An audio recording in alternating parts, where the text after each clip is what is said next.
Hello everyone, welcome back to my channel. Before I introduce my guest today, I would like to remind you to join my mailing list just in case, because we know the shenanigans. You can follow me on Instagram as well. You can contact me through my website or find my books pretty much there as well. And today, for the first time, and I'm really excited and looking forward to this conversation, I have a gentleman who is all the way from Crimea, from Russia. And this gentleman's name is Regis Tremblay. And it's a very interesting person who is actually an American citizen who decided to move to Russia. He's a movie producer. He's pretty much a truth warrior, I would say. Someone who is presenting to the audience through his YouTube channel and other links you find below as well on Rumble and BitChute, where he interviews people or he expresses his own observations and knowledge about what's going on in that part of the world and what is really the truth. So welcome on my channel. Welcome, Regis. I'm so excited to talk to you today. Well, thank you, Anya, for having me. Thank you so much. And I have a bunch of different questions, but as I was going through the informations about you, I am aware that you have been traveling to Russia from United States for some time. And you decided to settle down there not that long time ago. So my first question is this: what made you decide to stay there? Well, I think it's important to inform people why I decided to come to Russia in the first place. And I'll tell everybody why I came to Yalta. In 2016, I was invited to come to Odessa in Ukraine for the second anniversary of the massacre at the Trade Union Hall. The mothers of those who died have an organization, and they wanted to celebrate this memorial. And so they invited some journalists from around the world. Many were not allowed to enter Ukraine for some political reasons. The three of us from the United States were lucky to get in. We didn't think we would be allowed to get in, but we were. And we were there kind of as shields, as protecting the mothers when they were having their memorial, because they were very afraid of these right-wing neo-Nazi gangs. And we actually saw them. The neo-Nazis were all over the city. It's a beautiful city. And when we were arriving by bus, some of them were throwing rocks at our bus, but there was no problem at all while we were there. And later that year, I was invited again to go to Moscow on the 9th of May for the celebration of the Great Patriotic War. And again, they wanted people from different countries to come there and witness the 9th of May. Well, I accepted that invitation. I flew to Moscow and I stayed in Moscow, I think about 10 days. And then I went to St. Petersburg for 5 or 6 days, and then traveled to Crimea for another week to 10 days. I'm not sure exactly how long that was. And the reason that I came is that I was finishing my film that's titled 30 Seconds to Midnight, The Final Wake-Up Call. And the theory of that film was that we only have 30 seconds to midnight, doomsday, because of the threat of nuclear war with Russia, which was very high then, and it's much higher now, and climate change. And so, not believing all of the American propaganda and lies about Russia, I had to come to Russia to see for myself. And I went to Crimea because everything in America and in the West is that Putin invaded, he annexed illegally, Crimea, and I didn't believe that. So I came to find out for myself. And when I went home, I finished the film, 30 Seconds to Midnight, and that's available on my YouTube channel as well. Everything I do is free. But I started producing short videos and interviews of people that I met while I was in Russia. Very, very revealing. And these are all on my YouTube channel as well. Well, I had the opportunity to come back again in 2018 and 2019 as the documentary filmmaker for the Center for Citizens Initiative. Is founded by Sharon Tennyson. She's been coming to Russia for like 40 years and has brought citizen diplomats to Russia. And I documented both of those trips and produced a number of videos for her. I met Mikhail Gorbachev on that first trip in 2018, and I filmed, there's two parts to it because it was so long. He met with our group, and that was one of the highlights for me. So anyway, may I ask you, Regis, may I ask you within this, and thank you so much for sharing this story. It's very important because that sets a trajectory of your life and that direction. It's like divine timing, divine guidance there. But I want to ask you, you said you didn't believe what the Western media was saying. And my question within this is, how was it? Was it just an instinct that you didn't believe, or you had more knowledge, or what was it that you didn't believe? Well, my undergraduate degree was American history. And I had the opportunity to do my postgraduate studies in Rome, Italy. I actually became a Catholic priest, and I did all of my theological studies in Rome.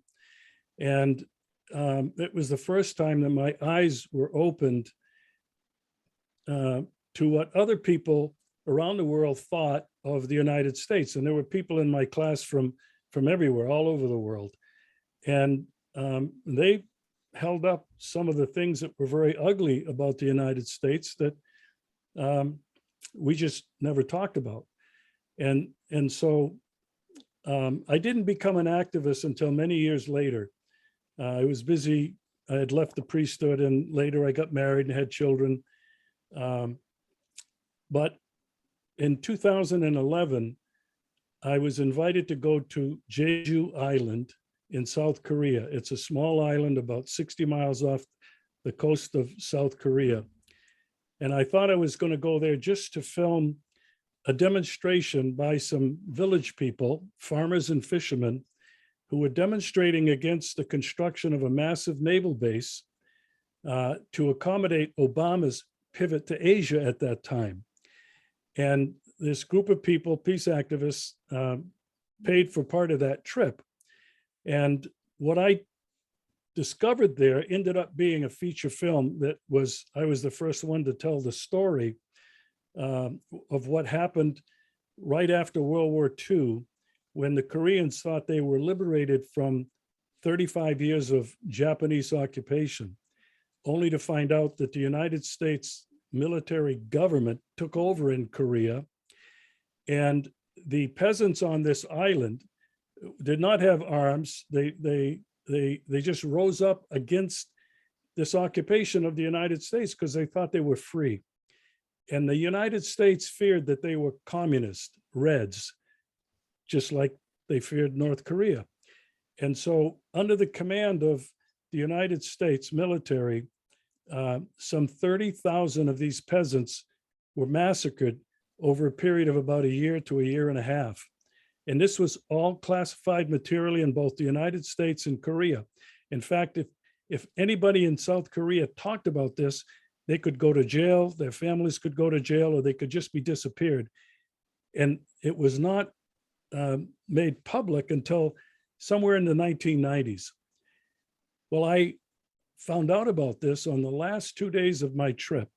They took me to this museum. It's called the April 3rd Peace Museum. And I saw all of these displays. And on the one hand, I cried, and on the other hand, I was angry because it showed what happened at the hands of the United States. I didn't know what I was going to do for this film, but I started researching and finding people who were knowledgeable. They were journalists, they were scholars, they were ordinary people who knew about these things. And I went to the archives, the National Archives in Washington, and found a lot of material, including archival photographs. And I got many of these photographs from the museum in Korea. Well, I ended up making that film. It's called The Ghosts of Jeju, Jeju. It's also on my YouTube channel.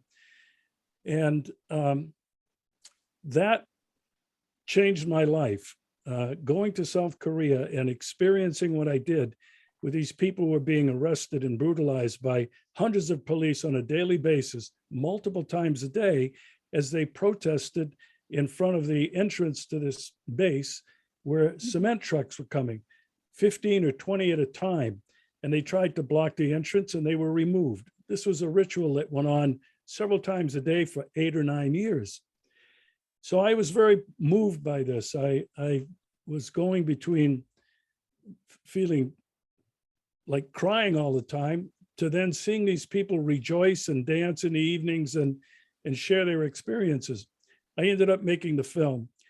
And from that day on, I began my own personal study of American history from the very beginning, when the first white European colonizers came to America.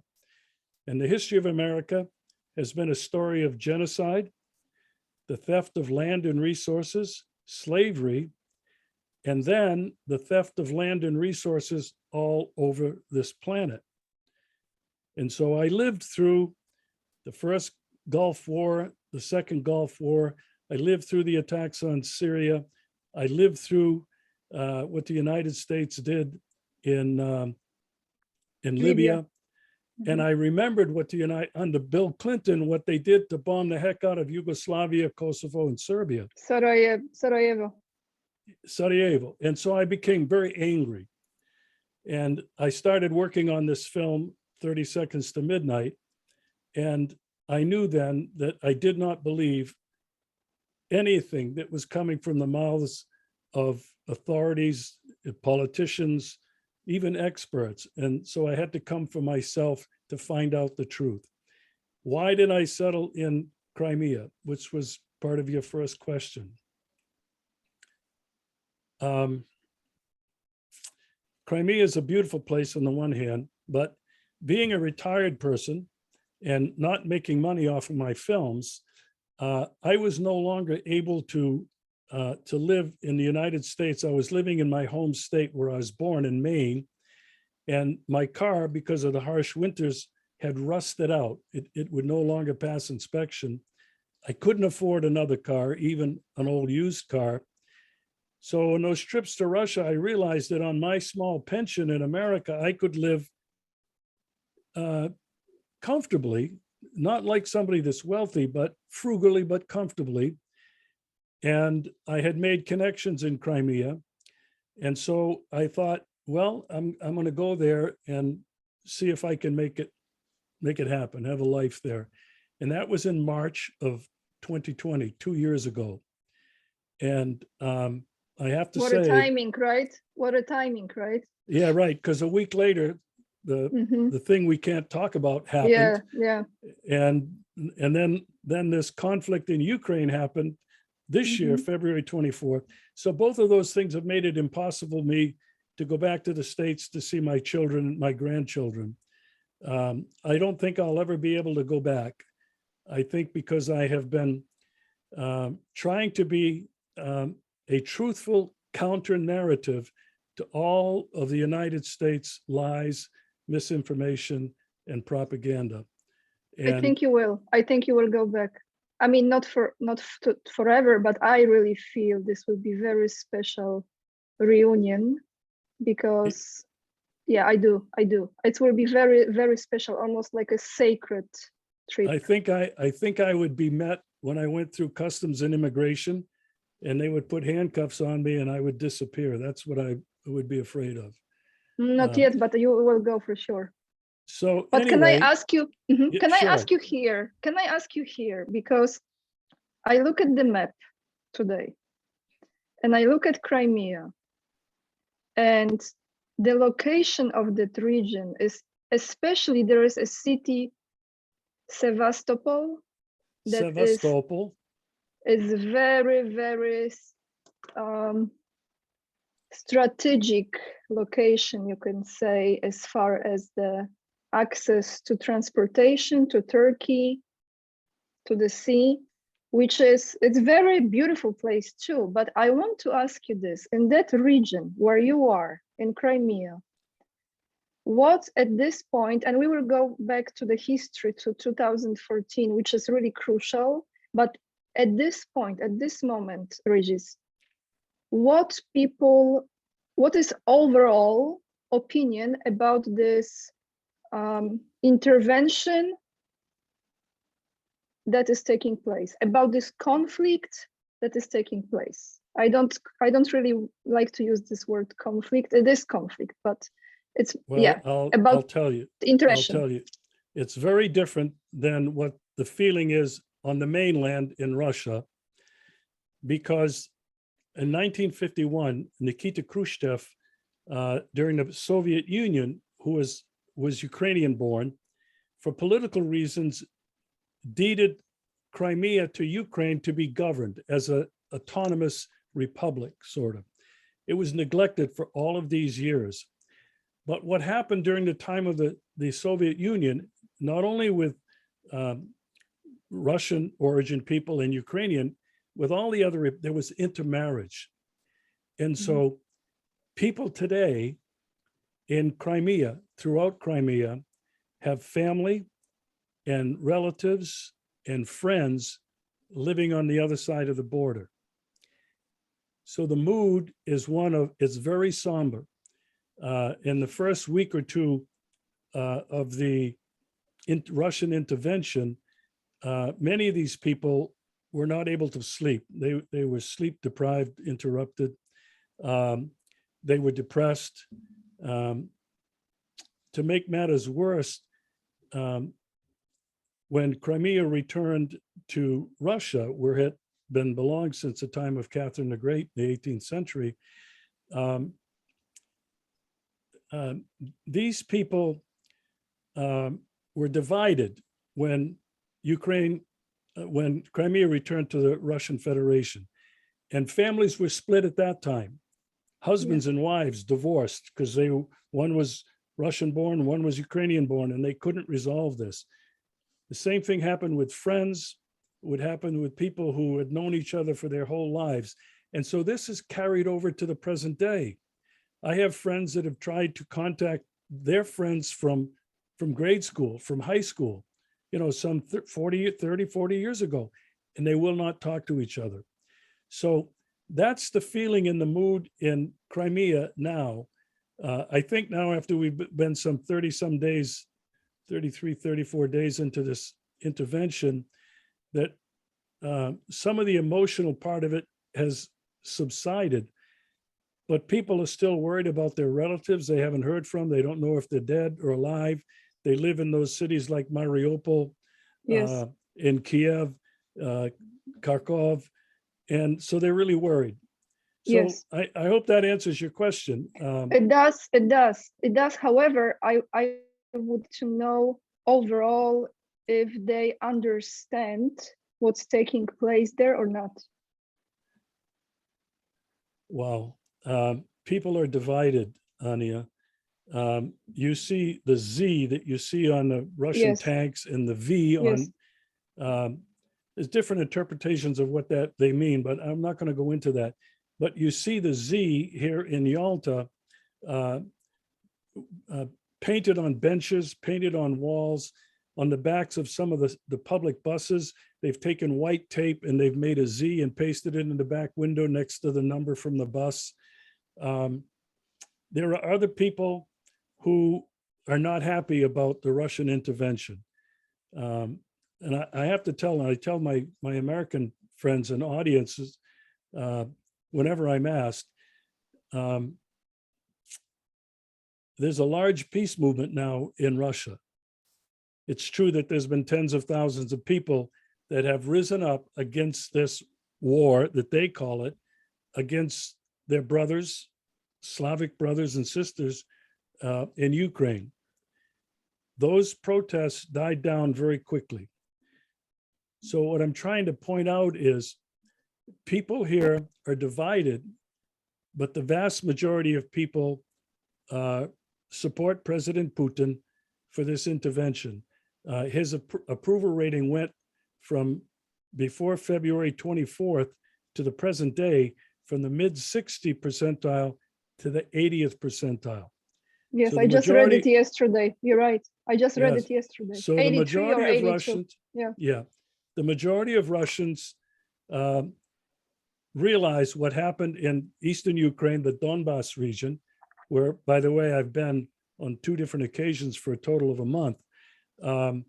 And perhaps you know, and your guests know, in 2014 and 2015, Kiev, the government in Ukraine and the military have been aerial bombing in 2014 and 15, heavy artillery, mortars, Grad missiles, and they've killed 14,000 people in those 2 years. I was there. I saw the destruction, I saw the mass graves, and I made several videos reporting what I had seen. And so most of the Russian people are aware of that because the Donbass, the cities and the republics of Donetsk and Lugansk are right on Russia's border. These people are all ethnic Russians. They all speak Russian. And that's part of the difficulty with understanding what's going on in Ukraine is there's ethnic Russians, and then there are ethnic Slavs, Poles, Hungarians, and people who have lived there all their lives. So that's kind of how it's playing itself out here in Russia and in Crimea. Some people, the majority, realized this had to be done to stop the killing. Most people here know that Ukraine has been, I will say, hijacked by this neo-Nazi ideology, which had its birthplace in Western Ukraine, close to Poland. There's a long history there from World War II. And this Nazi ideology has continued to grow, has influenced the government, has influenced most of the cities and towns that are significant anyway. They've taken over governments there, and it's military. They've threatened people, they've killed people. It's true that what we're hearing now, some of these atrocities that have been taking place and using citizens there as human shields, actually killing them, shooting them dead as they're trying to escape. So there's this bitterness and anger that's been felt for a long time prior to 2014, because they knew what was happening with the growth of this neo-Nazi ideology in Ukraine. Yes, and thank you for saying all of this. I tell you that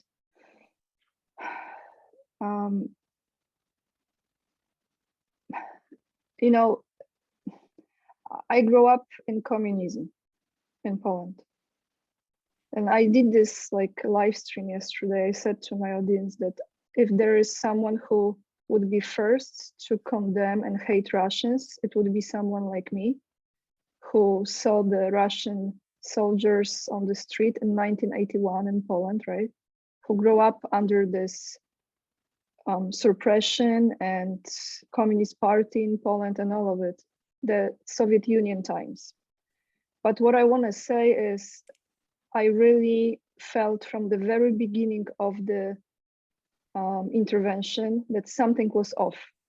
So, I don't watch TV, but you know, the fake news always finds you somehow. They bombard you with this, right? You open your email and then they send you this fake news in your face. So like on Yahoo or whatever. And I was like, it's just something's off. I know it's not right. So I knew that there was much to it.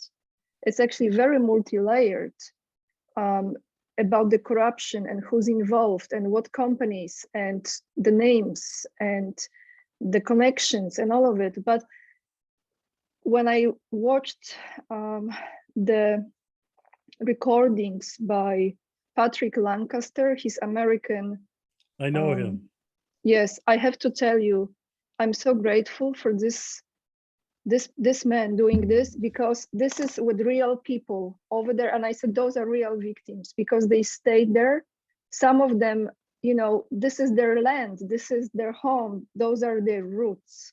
And they didn't, you know, escape, or they didn't run away. And I'm not saying that the refugees did the wrong thing, not at all. I'm just saying that those people chosen to stay for this or that reason. Sometimes they had no transportation, you know, whatever it was. And I watched this and I'm like, and they say, who is doing this? They are talking about it. Who is doing this? Who is shooting them? Who is pushing them down to the basement? Who is, you know, shooting for fun? I mean, that's just outrageous, crazy stuff. And I want to ask you this, how people there look at the Americans right now. And I'm not saying those are Americans shooting, no, but I'm saying that this is a symbol of Western world, and this is East. There's West and there is East. How do they look? What do they think about America? What do they think about NATO? What do they think about all of those, you know, Western countries and organizations? I'm smiling. I'm not really laughing because I think it's humorous. I'm very upset, just like you are. I have asked people in Russia. I've interviewed many, many people, and not all on videos that are on my YouTube channel. Some are, but I always ask them the same question about Ukraine. And I say, who do you think is involved? Who is behind it? Without hesitation, they will say America, without hesitating. So then I say, well, what do you think about American people? And they say, we love America. We love your culture. We love your music. We love your literature. It's your government that we're afraid of. It's your government that we don't trust. And I have found that sentiment everywhere I've been in Russia. But at the same time, they have been very accepting of me as an American, and they don't project on me the actions of my country. So that's basically how I would answer that particular question. You mentioned that it's thank you, Regis. You know, I actually don't think those governments, none of them really cares about the country. I mean, okay, I have to say, this is my personal opinion. You might share it or not, but how I see it from me is like this. Putin loves Russia as much as, in my opinion, people might agree or don't, as Trump loves United States. That's how I saw it. I was never into politics, and I could care less before who was the president. But something has happened, and there are a lot of patriots in the United States that really value the country and the hard work and the fundamentals on which that country, actually, it wasn't really built. It was built on suffering, like you say. But however, there is a constitution, and there are certain qualities and virtues and values, right? And I believe there are many, many millions of people in the United States who are like this, but who was running that country for so long are people who literally don't give a bleep about that country at all. All they care is about money and about power. I agree with you wholeheartedly, completely. I believe that the American government has been taken over a long, long time ago. I think shortly after the country was founded, I think the country was taken over by the hands of the wealthy. The Crown, the City of London, never let go of the colonies, never let go of this new country. They still have controlled it with capital. And the Americans have never had a representative government since that time. Elections don't matter. It's money. And the United States has been taken over by the banks, by the military-industrial complex, by all of our politicians. They're now they don't represent the people. They represent the corporations. They represent the military. And so I think the same thing has happened in many other countries around the world.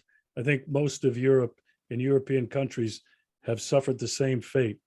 Their leaders do not represent them. The EU, to me, is a joke. It always was a joke. These people that are making the decisions are not elected. They don't respond to the people. And so what are they driven by? They're driven by money and power. And, you know, when we get back to President Putin, I've had some doubts about him for some of the things that he's done and some of the things that he hasn't done. But I think you're right. And in the final analysis, I think President Putin is a fierce, patriotic Russian, nationalist Russian. He does not want to recreate the Soviet Union. He has been so maligned and misquoted about that. He's talking about recovering the spirit and the soul that did exist in that time, a communal type of thing, not a communist ideology, but more of a communal thing. People cared for each other. The state took care of a lot of things. The bad side of that coin was that it was a very terrible regime. Stalin did a lot of good things, but then he did a lot of really terrible things, and they weren't free. They couldn't travel. They had to smuggle in American music and movies and that type of thing. Yeah, I remember that. Yeah. So I think in the 22 years Putin has been in power, he has tried to rebuild Russia, restore Russia based on some basic values: family, religion, orthodoxy. He's channeled billions of dollars into rebuilding churches and monasteries that were destroyed during the communist era in World War II. I've seen many of those churches that have been, they're springing up everywhere now, even here in Crimea. And I think he's a lawyer and a very bright guy, a former KGB spy. Yeah. And they attribute that to him to be a killer, but that's not the case. So I think he's rebuilt Russia. It's obvious. The standard of living has risen tremendously. They're again a superpower in the world. Putin's view of the world is not, he does not share with the United States. In fact, just recently, as you know, Putin and Sergei Lavrov, the foreign minister, have basically told America, your game is over. We're working with China, we're working with India, we're working with Pakistan, Syria, Iran, Venezuela, and other countries to create a multipolar world based on the strict adherence to international law and the UN Charter, where all nations are considered equal, their sovereignty is respected, development is a priority, and China has been doing development works all over the world now, including in Pakistan and in Africa. Yes. And so I think this is the core of what's happening in Ukraine. This, you mentioned, is multi-levels. Well, there are. On one level, it's a civil war. It's what it looks like. On another level, it looks like it's a war, a proxy war between Russia and the United States and NATO. But on a third level, and I have talked about this and I have done shows about it, on a higher level, if you look at it a macro view, what it is the epic battle for geopolitical control of the world and what it's going to look like in the future. So you have on the one hand, the United States, the hegemon, the brutal hegemon, who's holding on as tight as it can. And the only thing it has to do that is military force, power, and threats. On the other hand, you have these countries that I just mentioned who envision a unipolar world and this greater Eurasia, the new Silk Road, one bridge, one road, which is China's vision for the future that connects the East, the Far East, all the way to Portugal. So this is an enormous landmass that whoever is in control of it is going to basically dictate world order, is going to dictate politics, it's going to dictate economy. And according to Russia and China, they will make sure that it is a peaceful world. And this is what Ukraine is all about. The United States has got to keep this conflict going as long as it can to block that new Silk Road, that new Eurasian economic, political, developmental corridor from ever happening. That's what I think is at the base of this, the root of this conflict. Thank you, Regis. Actually, you took yourself to my next question. Exactly, because there within this, I wanna ask you your thoughts on this. So the US petrodollar sinking, right? Totally sinking. Now Putin, this was like, shach, mat, chess move major. He says, okay, you're gonna pay me for gas in rubles, open the accounts, Fool's Day, April 1st, complete, right? And then again, opposition. And I understand this as far as this totally makes sense to me, because if there were sanctions put in place and all of this, first of all, it truly affects the regular people all around the world. This is not just the political, actually those are affected the least, okay? But I think as I watched the Indian channels from India, I watch those channels too in English, and they have debates and discussions. So I see their view and how they have different guests and how there is this pressure from United States for India to pick up the side, right? To say a few words, to, like they just do this, right? All the time, like say something, say no, do the sanctions, da da da da. And India is like, no, because this is the country they collaborate with, Russia, and they will continue this and they don't want any conflict. So as I feel very good about India, and I actually understand Russia completely in this financial maneuvers, I am split on China, because I agree that at this moment, they need one another, but I feel like I wouldn't trust China in the long run. So how do you see this in the next year or two when this situation in Ukraine will end? Please, it will end for the sake of those innocent people, okay? But I know this is the cleaning operation, I understand this, and it has to be done. I got it. I'm just, I feel for the people, I really do. How do you see this? Do you see like there is a part of the world that operates on a completely different currency, and then we have another part of the world? What do you think?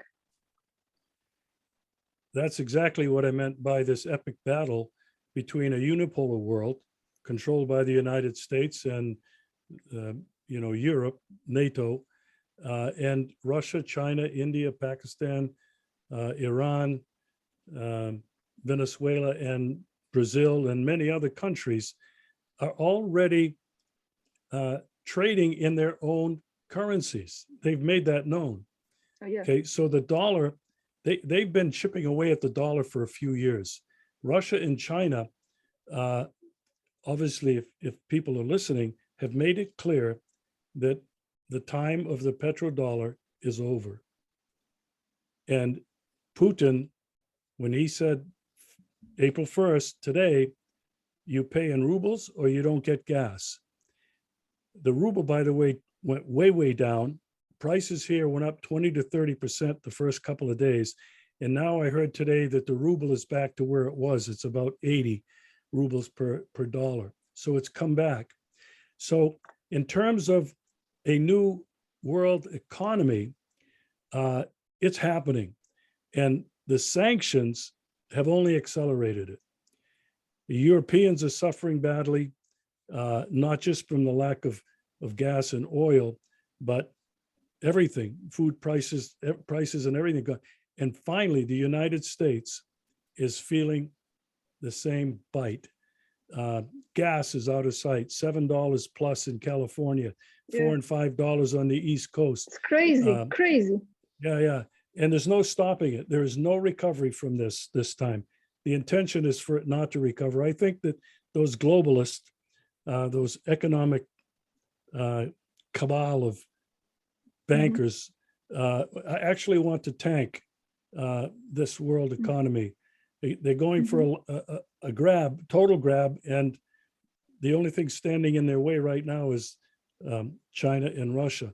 Now, you mentioned about China. You said you didn't really trust China.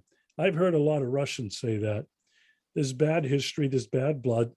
But in my study of China, and I'm by no means an expert at all, I think China and Buddhism is basically a culture of love and friendship and tolerance and forgiveness. Russia has not, China has not been the one that's tried to invade and conquer the world. They've been invaded for centuries.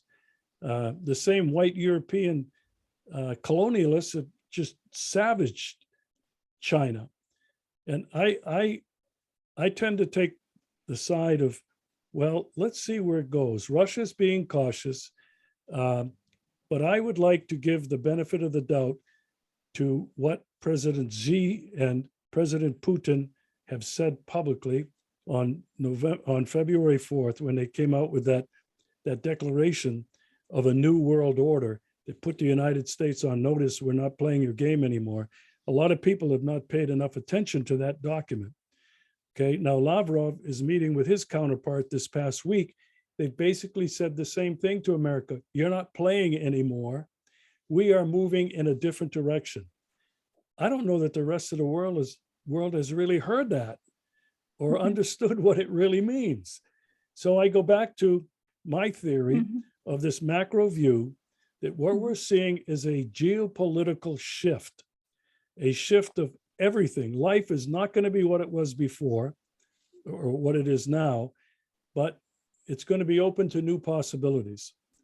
Now, there's only one problem that I see with this, and it's very serious, and hardly anybody that I know of is talking about it. In my film, 30 Seconds to Midnight, I posed the hypothesis that either nuclear war or climate change was going to end the human experience on this planet. Nobody's paying attention to climate change. And one of the things that we know about this planet is it's finite. There cannot continue to be continuous development on a scale, a large scale, which is industrial, which is production, which is consumption. It can't continue because this is not sustainable. So that's the one flaw that I see in this world going forward. Russia, China, it's all about a new economic system, political system, based on continuous production, consumption, et cetera. And I don't think it can happen on a finite planet. So, Regis, I tell you what, to close on this. When I mentioned China, what I meant is the Communist Party, really, not the people or the culture. And it's sometimes I have to really be more specific when I say, because when we talk general, like we say United States, it's not the entire population of the country. There are certain governments, organizations, and certain people in power, right? The same with China. But I want to ask you to close on our chat today. What do you think would be of the world if that strategic military operation in February didn't happen? I've talked about that, and I did a show that touched on that. If Russia had not intervened, the United States and NATO would have won. They would have taken back and tried to take back the Donbass. There would have been a massacre, a bloodbath. They would have tried to take back Crimea. Strategically, it's very important. You mentioned that Sevastopol has been Russia's large, only warm water naval base since the time of Catherine the Great. That's why Russia could never have let Ukraine continue holding on to Crimea. It would have been an American NATO naval base operation. Not only that, can you imagine if Russia had not intervened and appeared to be weak, what the United States would have done? And I'll tell you what the United States would have done, because it's been their strategic plan and goal for a long, long time. And ever since the 1990s, when the United States came in during the Yeltsin period of time, they raped and pillaged Russia. They stole its resources. They created a whole class of oligarchs who stole the country's assets. Okay? When Putin came in, he stopped that. And that's why Putin has been so demonized in the eyes of the American political class, those people who do foreign policy, because he stopped them. And he's brought Russia back, and it's powerful now. The United States still is trying to bring about regime change in Russia. Their foreign policy has been to destabilize Russia and to overextend Russia, like happened in Afghanistan, so that they can bring about the collapse of the Russian government and President Putin and swoop in and take it over, break it up. And here's America's foreign policy, the stealing of land, resources, and labor. That's the target. That's the goal of American foreign policy. And if Putin had not have acted in such a way, I think that's what would have happened. And now it's the United States that's on the losing end of the stick, thanks to the Russian Federation, the Russian army, who have defended their sovereignty and made sure that their security, and I don't mean just the economic security, but the physical security of the Russian people. Putin had to do it. Do you think, Regis, that those Nazis will be all pulled out from there like the weeds? Very good question. This military part of the operation, phase one, to demilitarize Ukraine, will be over in a short period of time. It's almost over now. The denazification of Ukraine is going to take a long time, because that's an ideology. It's a thought, and it's in people's heads. It's been what they've lived for the last 75 years. And to re-educate and clean that out is going to take a long time. And I don't have a crystal ball. I don't know when or how long, but I do know this. The United States, the European economy is in free fall right now. It will collapse very soon. I think it's going to collapse this year, not 5 years from now. I think it's going to collapse this year. And that's going to change the dynamics of everything that's happening in the world today. How that will play out finally with Ukraine or your country, Poland, or other countries that are in the region, I really don't know. But without the United States meddling, without this evil force that has imposed itself, inflicted on the rest of the world for so many years now, is not going to be part of the dynamics. Thank you for today, Regis. I truly appreciate you being with me and sharing your opinion and your truth, what's happening really there with the audience. And I want to ask you how people can support your work besides subscribing to your YouTube channel. No, that's all I would like people to do, is subscribe to the channel. I'm Regis on YouTube. I've never made one penny personally for any of the work that I've done. I've always believed that you cannot put a price tag on truth. And what I've tried to be in my filmmaking now, going back more than a dozen years, is to make the truth available. And I always believed that if I charged to do that, nobody would get it and would see it. So I'm doing fine on my pension. I don't need any more money. And people can support me just like they would support you. I don't have a problem with people going to Patreon and asking for money to keep doing what they're doing. I'm in a different situation, but that's my own personal philosophy. Share my material, share your material as widely as you can. That's the gratification that comes from what we do. Thank you. Thank you so much. And I hope this is the first time, but definitely not the last time that we connect. And I would like to catch up with you again for some updates. And actually, how can I forget? I have to ask you this. I have to ask you this because I'm sure you have like fresh info on this.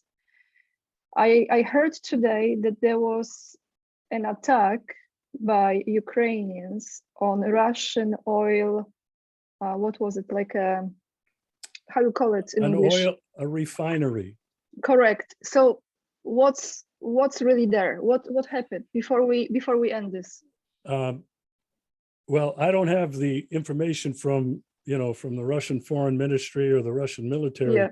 but it has been reported on Russian media, state media, that this refinery indeed had been attacked, and they have not yet said officially that it was helicopters from Ukraine. I think that may come out in the next few days, but we're in an information war, and both sides are playing this war, and Russia, for the most part, has been very tight-lipped, very hesitant to share casualties. They did for the first time this week. It was the first time. Some 1,600 Russians, they claim, have died, and 200 or 300 have been wounded, injured, and some 20,000 Ukrainians have been killed. We're not going to know until this is all over. So I think we have to be very careful, even looking at reports from Russia. The only thing I look to from Russia is I look at their news platforms, but the only thing I really put any faith in is what President Putin says, what the Minister of Defense Shoigu say, and what the official Defense Ministry report every day, what they say and what they report. Everything else is like, ooh, I don't know if it's real. I don't know what the purpose for it is. We'll find out eventually. But thank you for saying this. Thank you so much, because I emphasize this to everyone always watching. I say, go and listen to the full speech of Putin. Full speech. You find it in Russian. Well, I understand a lot of Russian because I had to learn at school, but I like to see their translations, listen to every single word. And he says it straight. There's nothing complicated to understand. Everything is in the speech. Yeah, I would encourage everybody to listen to his speeches. I've been doing that for the last 10 years, and I've downloaded his annual State of the Union with English translation. I've downloaded many of his meetings as press conferences once or twice a year with several hundred or even 1,000 journalists from around the world. And I've analyzed as closely as I could all of that.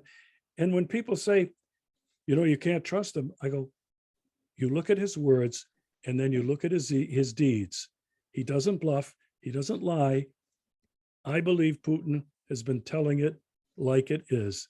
And unfortunately for the United States of America and the West, those in those foreign policy think tanks have no understanding of Russian culture, Russian military strategy, or Vladimir Putin.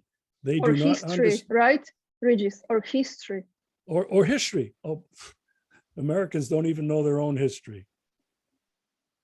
So the news that twists everything, I cannot, I even don't want to talk about, it makes me sick, okay? But the news that reports that Ukraine is winning, it's not even Ukraine. Ukrainian people are suffering. End of story. But that they are winning with the power, like Russia is. How many times in history there were other countries who were trying to conquer Russia? Mm-hmm. And what happened? Like, what happened? Because this is not just about the military power. And I'm not saying this is good. any war, any conflict like this, I think we have to evolve as a humankind to the point when we really solve our differences on a very different level, on a human level, right? But there's a different spirit. There's like an evil spirit, different energy that's fueling those people, okay? Or even if they are people, I don't know. But where I'm going with this is like, this is not even about the military and the strength. This is about the spirit. Like, I know I'm Eastern European and I'm not Russian, but we have a lot in common, actually. It's a different spirit. It's a different approach to surviving, to finding a way to, and I think what happened to the Eastern European countries, they get very westernized and they became, you know, allured with all the glitter and stuff and this and that. And here we have this situation because it's easy to brainwash. Again, another brainwash, if not from communism, then we have from a different side. Yeah, I agree. And we can maybe end on this note, and it's a hopeful note. I do, it's not a show, but I have some friends from around the world that I've met online, Facebook, or they've been on my show. And we meet every couple of weeks on Zoom. And there's been 16 people out of some 40 who said they were interested who show up. One of them is a woman who's a psycho analyst and an astrologer from Brazil. You would like her. She's been on my show as well. Vanessa Guazelli Paing. Now, she doesn't do palm readings and she doesn't do horoscopes, okay? But she's a true astrologer. And what she says is we are transitioning, all of us, who we are as people, who we are as a society, as a race, are transitioning into something new and different and beautiful, she says, the new age of Aquarius. And I like to think that that's what's really happening on a astrological, global, our planet Earth.